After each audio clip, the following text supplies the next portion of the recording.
Hi friends, എല്ലാവർക്കും ഞങ്ങളുടെ പുതിയൊരു വീഡിയോയിലേക്ക് സ്വാഗതം. നിങ്ങളെല്ലാവരും സുഖമായിരിക്കുന്നെന്ന് വിശ്വസിക്കുന്നു. വളരെ ഈസി ആയിട്ട് വീട്ടിൽ റെഡിയാക്കി എടുക്കാൻ പറ്റുന്ന ഒരു മുട്ട റോസ്റ്റിൻ്റെ റെസിപ്പി ആയിട്ടാണ് ഞാൻ വന്നിരിക്കുന്നത്.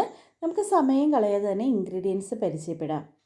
ഇതിനു വേണ്ടിയിട്ട് ഞാൻ 2 വലിയ സവോള അരിഞ്ഞെടുത്തിട്ടുണ്ട്. നീളത്തിലാണ് അരിഞ്ഞെടുത്തിരിക്കുന്നത്. ഒരു മീഡിയം സൈസ് ഇഞ്ചി നീളത്തിൽ അരിഞ്ഞെടുത്തിട്ടുണ്ട്. ഇനി എരിവിന് വേണ്ടിയിട്ട് ഞാനൊരു 3 പച്ചമുളക് നടുവെ പൊളത്തി എടുത്തിട്ടുണ്ട്. ഏത് മുട്ട വെച്ചിട്ടായാലും നമുക്ക് മുട്ട റോസ്റ്റ് ഉണ്ടാക്കാം. ഞാനിവിടെ കാടമുട്ട വെച്ചിട്ടാണ് മുട്ട റോസ്റ്റ് റെഡിയാക്കി എടുക്കുന്നത്. നമുക്കിനി റെസിപ്പിയിലേക്ക് പോകാം. ഫ്ലെയിം കത്തിച്ച് പാൻ വെച്ചു. പാൻ ഒന്ന് ചൂടായി വന്നപ്പോൾ ഞാൻ അതിൻ്റെ അകത്തേക്ക് വെളിച്ചെണ്ണ ചേർത്ത് കൊടുത്തു. വെളിച്ചെണ്ണ ഒന്ന് ചൂടായി വന്നപ്പം ഞാൻ കടുക് ചേർത്ത് കൊടുത്തിട്ടുണ്ട്. ഈ കടുക് നന്നായിട്ടൊന്ന് പൊട്ടി വരട്ടെ. അങ്ങനെ നമ്മുടെ കടുകെല്ലാം പൊട്ടി വന്നിട്ടുണ്ട്. ഇനി നമുക്ക് അരിഞ്ഞു വെച്ചിരിക്കുന്ന സവോള ഇതിലേക്ക് ചേർത്ത് കൊടുക്കാം. ഞാനിവിടെ സവോള അരിഞ്ഞിരിക്കുന്നത് നീളത്തിലാണ് അരിഞ്ഞിരിക്കുന്നത്. ചെറുതായിട്ട് അരിഞ്ഞാലും കുഴപ്പമൊന്നുമില്ല, ഓരോരുത്തരുടെ ഇഷ്ടപ്രകാരം ചെയ്യാം.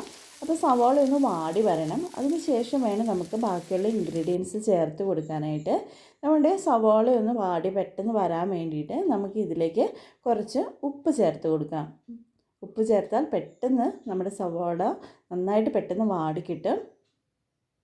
അങ്ങനെ നമുക്ക് നന്നായിട്ട് ഇളക്കി കൊടുക്കാം. നമ്മുടെ സവാള ഏകദേശം വാടി വന്നിട്ടുണ്ട്. ഇനി നമുക്ക് ഇതിലേക്ക് അരിഞ്ഞു വെച്ചിരിക്കുന്ന ഇഞ്ചി ചേർത്ത് കൊടുക്കാം. ഇഞ്ചിയുടെ പച്ചമണമൊക്കെ ഒന്ന് മാറിക്കിട്ടണം.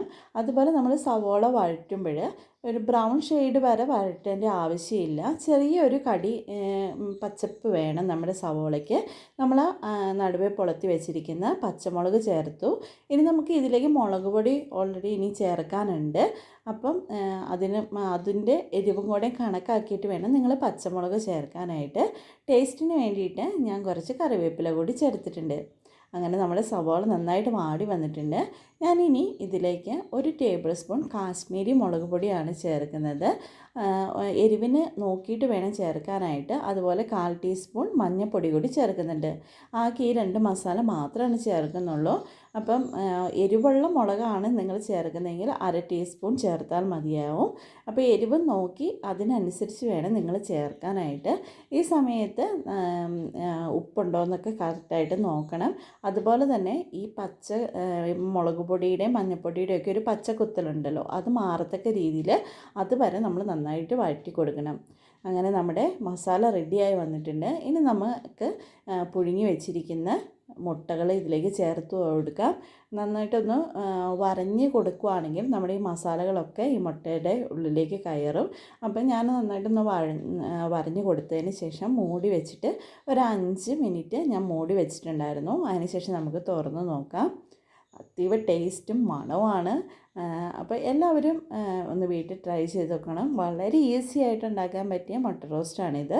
അപ്പം നമുക്ക് ഈ ഉപ്പുമാവിൻ്റെ കൂടെ അതുപോലെ അപ്പത്തിൻ്റെ കൂടെയൊക്കെ കഴിക്കാനായിട്ട് പറ്റുന്നൊരു റെസിപ്പിയാണ്. വളരെ ഈസിയാണ്. വളരെ പെട്ടെന്ന് കുറഞ്ഞ ഒരു 10 മിനിറ്റ്, അതിൻ്റെ പോലും ആവശ്യമില്ല. മുട്ടയും കൂടെ പുഴുങ്ങിയെടുക്കേണ്ട ആ ഒരു സമയം അതും കൂടെ വെച്ചിട്ടാണ് ഞാൻ പറഞ്ഞത്. അപ്പോൾ എല്ലാവരും വീട്ടിലൊന്ന് ട്രൈ ചെയ്ത് നോക്കുക. ഇഷ്ടമായിട്ടുണ്ടെങ്കിൽ നിങ്ങൾ ഞങ്ങളുടെ ചാനലൊന്ന് ലൈക്ക് ചെയ്യുക, ഷെയർ ചെയ്യുക, അതുപോലെ സബ്സ്ക്രൈബ് ചെയ്യുക. നിങ്ങളുടെ സപ്പോർട്ടാണ് എനിക്ക് പുതിയ വീഡിയോകൾ ഇടാനുള്ള പ്രചോദനം ലഭിക്കുന്നത്. അപ്പോൾ ഇതിൽ നല്ലൊരു വീഡിയോ ആയിട്ട് അടുത്ത് തന്നെ വരാം. അതുവരേക്കും ബൈ.